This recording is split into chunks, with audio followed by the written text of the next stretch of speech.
Hello, everyone, and welcome to the Astro Consciousness channel. I'm Millie, and I am here to give you your forecast for the new moon in Capricorn, taking place on December 30th, 2024.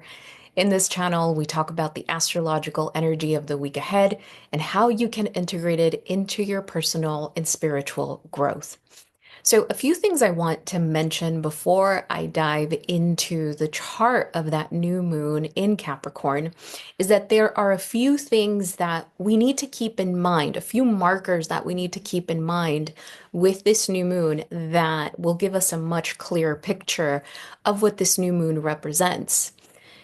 Like every new moon, this new moon opens up a 6-month energetic window that ends with the full moon in Capricorn that will take place on July 10th, 2025. Two things that we want to keep in mind before that full moon in Capricorn are that there are several major events happening in between, but two that we want to keep in mind that are going to inform what types of intentions we want to set with this new moon. The first one being that on May 29th, Saturn enters the sign of Aries and remains there for a few months. Now, why is this important? Because Saturn is the ruler of this new moon. And so, considering that this new moon is taking place while Saturn is still in Pisces, gives us a bit of information that I'll get to in a second. Another date that we want to keep in mind is the June 9th date. On June 9th, Jupiter leaves the sign of Gemini and enters the sign of Cancer. Why is this important? Because by the time that we have the full moon in Capricorn in July, Jupiter will be in Cancer. One of the things that we want to get used to when we are looking at a particular event in a particular sign is that we have to pay attention to the sign opposite of that. And the reason for that is because in our charts, the axes in both of those houses are going to be affected in some way, shape, or form by that event. So in this case, we have a new moon in Capricorn that at the same time, we're kind of keeping an eye out at what's happening and what's unfolding in the Cancer part of our chart. One, because that's kind of a rule of thumb, especially if you have planets there, especially if it's a corner house, right? But also because in about 6 months, which is the energetic opening of this new moon in Capricorn, Jupiter is going to be there. So we're making space there. And I'm reminding you that we are currently in this period of a Mars retrograde that is still in Leo, but it's making its way back to Cancer. So there's a lot of emphasis in the Cancer part of our chart that we want to pay attention to because something is being rearranged, cleared out in the Cancer part of the chart. But I think that is going to require a very Capricornian approach to it. Okay.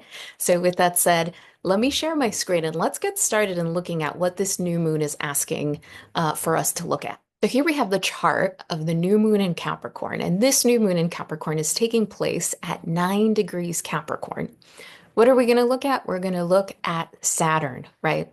Saturn is the ruler of Capricorn, and what is Saturn doing? It's creating a sextile to that new moon opening. So what does that tell us? First off, anytime that we begin, right, a new year with a new moon in Capricorn, yes, it's on December 30th, but I think that I think we're going to find ourselves, or perhaps some people in our lives, kind of not in the party mood that people are usually in during the new year. I think that people are really looking forward to starting 2025. There is this feeling of drive. There is this feeling of, okay, I got to get my stuff in order. I got to get organized. So you'll see it, you'll feel it in the air if you're not experiencing it yourself. There's this sense of making sure that we have something grounded to start the year off with. I don't think that this is so much about setting resolutions or goals. I think this is so much more about feeling that our lives are in order and feeling like we are creating space and energy for the universe to come and do what it wants to do for us, right? And the reason I say that is because Saturn is in Pisces. Remember, I have described Saturn in Pisces as something that we are devoted to versus something that we are simply committed to or feel obligated to. There is something about Saturn in Pisces that really softens the opening and the beginning of this new moon. Now, because Saturn is also in Pisces, and at the time of the full moon in Capricorn in July, Saturn will be in Aries. To me, this feels like an adjustment period of a certain chapter of our lives that is ending, and that by the time the full moon in Capricorn comes in July, we are going to find ourselves in the beginning of the new chapter that we have been getting organized for. Does that make sense? So, yes, it is a new moon. It is for new beginnings, but I think this is almost like the organization that needs to happen, the tying up of loose ends that needs to happen over the next 6 months in order for that new beginning to actually take place then. Because remember, Jupiter doesn't move into Cancer until June, right? And when we look at it from this perspective, and we have to remember, right, in between now and then, we have a very intense and important eclipse season. And that is also going to inform a lot of what's ending, right, in our lives. So that'll become very clear March and April of 2025. And then May, June, and July, we will take as months of making decisions, moving forward in certain ways based on the information that we receive during eclipse season. Saturn in Pisces is the invitation to take responsibility for what's ending in whatever way that feels the most honest to you. And the new moon in Capricorn is the invitation to say, this is necessary. This is what's within integrity of me, my soul, my next chapter. This is how I'm committing myself to myself, right? I invite you to go back and listen to the Capricorn winter solstice video, in which I really did a deep dive into this energy that supports this new moon in Capricorn, because this new moon in Capricorn is only taking place a week after that winter solstice. So the energy is very similar. I think another thing that is worth mentioning is so important is the fact that this new moon in Capricorn energy is creating a T square to the North Node in Aries at 1 degree and the South Node in Libra at 1 degree. So it is a very wide T square, right? They are almost 10 degrees apart from one another, but technically it's still considered within an orb of squares. So you want to keep in mind that the nodes are going to switch signs in January. Okay, so we only have the nodes in the North Node in Aries and the South Node in Libra just for a few more weeks. Once the nodes switch signs, the North Node will go into Pisces and the South Node will go into Virgo. The South Node in Virgo, to me, in the highest expression, and by the way, I'm going to do a whole lesson on that as well. The South Node in Virgo is the invitation to remember, okay, we are capable of breaking things down. We are capable of having a routine. We are capable of really being logical about some of the decisions that we make. Now, what we want to keep in mind is that we don't want to overwhelm ourselves, right, with a gigantic to-do list, especially if we're looking to change habits. With a South Node in Virgo, there are a lot of habits that are going to change for people, right? Virgo is the sign of habits, and the South Node represents, okay, some of these things need to go because they're not contributing to, a healthy foundation, a healthy body, a healthy mental health, right? So the North Node in Pisces is going to be in the same sign as Saturn, and this is the reminder of what am I devoted to, right? Now, this devotion is going to go hand in hand with a spiritual practice.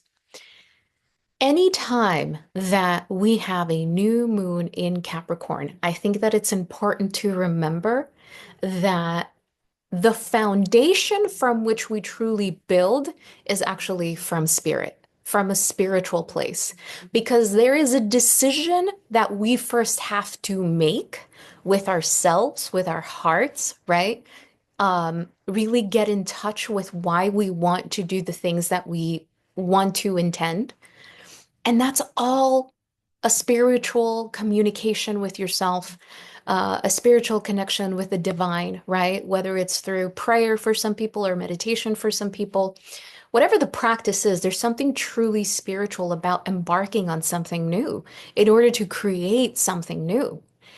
And so the nodes being where they are right now, this is a soul commitment. Whenever the nodes make connections to any planets, but especially the luminaries, right? The sun and the moon, which represent our expression, how we show up to life, and how our emotions are tied to that. The nodes represent you're actually committing to something at a soul level right now. And we're only going to notice that get stronger and stronger and stronger as 2025 moves forward. Keep that in mind because I think that if you can understand it from that space, you can understand that you don't have to commit yourselves to things that don't feel honest to you. You don't have to commit yourselves to things that everyone else is doing just because. I reiterate that from last week's video because I think it's so important, especially right now. Why do I say that? Because we're coming from a Sagittarius season in which Sagittarius energy created squares to Neptune and Pisces. And that was a sense of like, I'm not really clear or sure of where I'm headed, of who the me is that's going to show up. I'm not really sure how to move forward. I don't really know what plan to implement. It has all been kind of a clarity that's come day by day by day by day, right? I really invite you to think back to the end of November and really halfway through December and think about how much that energy was very active, right? Now, the beautiful thing about Capricorn season and this particular new moon in Capricorn is that it's going to begin to create a little bit more sense of groundedness. So we're going to see that groundedness and oh, okay. So I had a conversation with this business coach, and they're really going to help me put a plan together for my new endeavor, right? I spoke to the counselor at the school, and this is the outline they gave me for going back to school whenever, right? I created a content calendar to make sure that, I'm not stressing out day by day.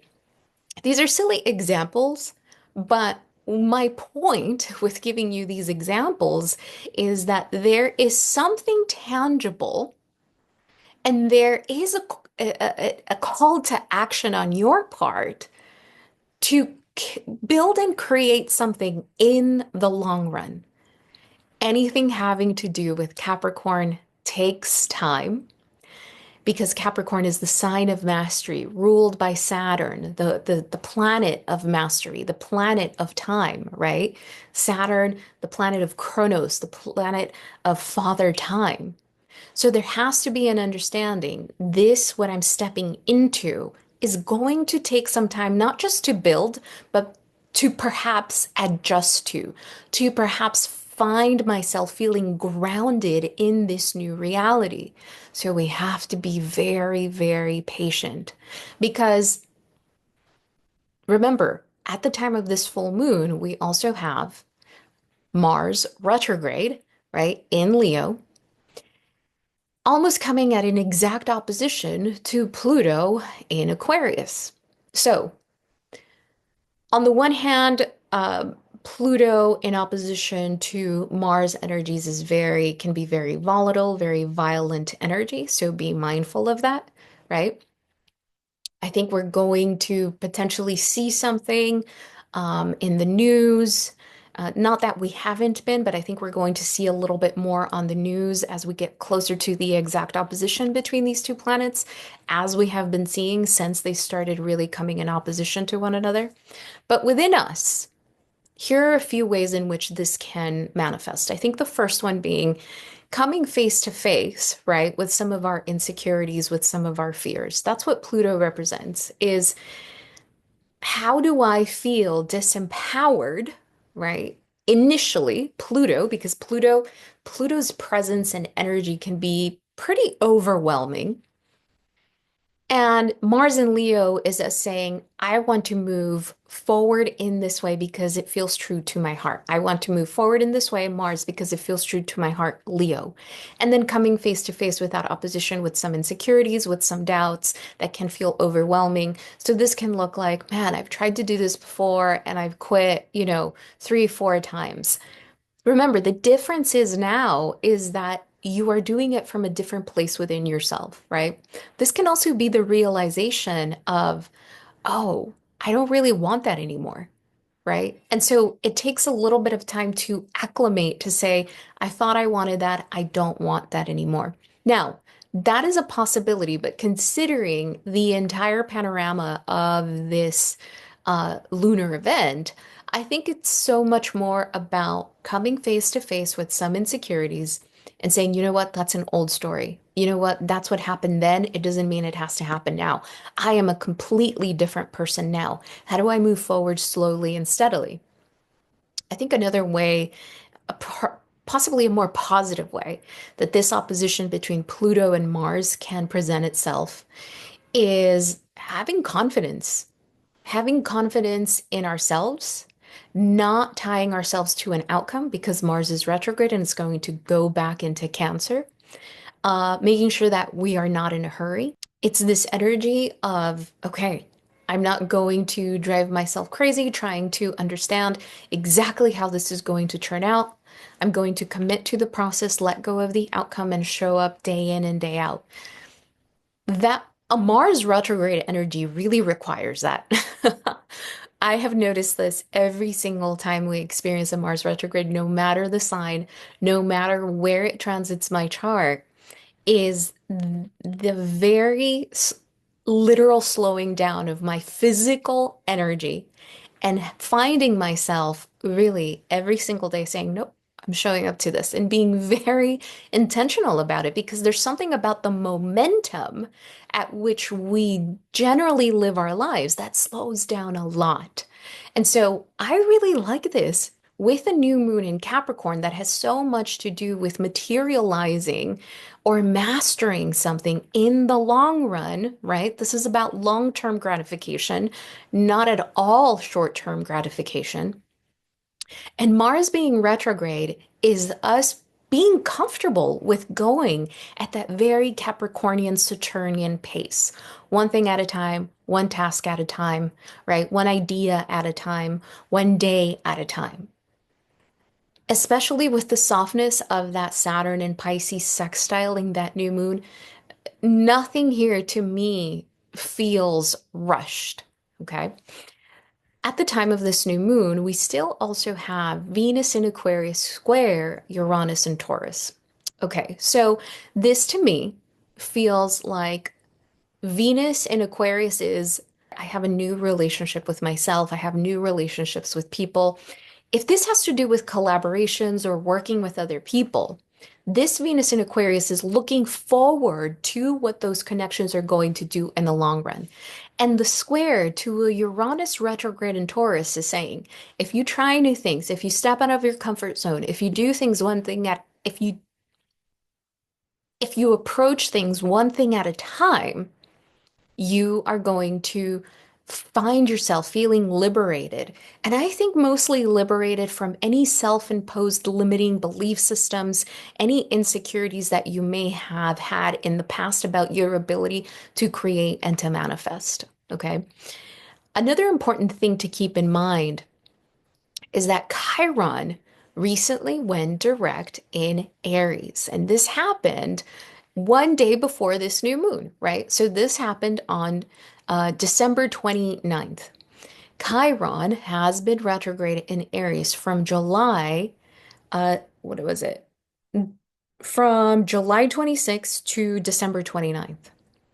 So much of the wound of Chiron in Aries is what is the wound of rejection? What happens in my life and my relationships when I choose myself?